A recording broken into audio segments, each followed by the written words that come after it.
এটা দুটা কৰি কপৌ ফুল আৰু ভাটৌ ফুলৰ কলি ওলাইছে, মানে বহাগ আহিছে।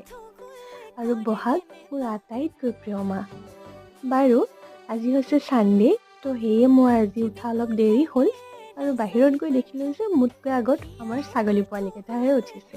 কেইদিনমানৰ আগত মই ঘৰলৈ নতুন প্ৰজাতিৰ কপৌ ফুল এবিধ আনিছিলোঁ আৰু তাৰ নাম টিলিকি কপৌ আৰু ইয়াৰ বৈজ্ঞানিক নাম হৈছে মাইক্ৰ'পেৰা ৰ'ষ্ট্ৰেটা। আৰু এইবিধ কপৌক মই এবাৰ প্ৰথম দেখিছোঁ, মানে আমাৰ যোনবিলাক ফক্সটেইল অৰ্কিড আছে তাতকৈ অলপমান চুটি আৰু সৰু হয় আৰু এইবিধ বহুত মৰম লগা হয়। বাৰু যি কি নহওক, আজি ছানডে বুলি ঘৰতো অলপমান কাম ওলালে, মই কৰি মেলি অলপমান এছাইনমেণ্ট লিখিব লগা আছে, মই লিখি ল'লোঁ। আৰু এয়া সন্ধিয়া ককা আহিছিলে, মানে মামা ককা, আৰু এয়া নাতিনীয়েকৰ বাবে ককাকৰ মৰম। বহুত বহুত ধন্যবাদ ককা তোমালৈ। মোৰ ভিডিঅ'টো আজি ইয়াতে শেষ কৰিছোঁ। নেক্সট এটা ভিডিঅ' লগ পাই আছোঁ। বাই।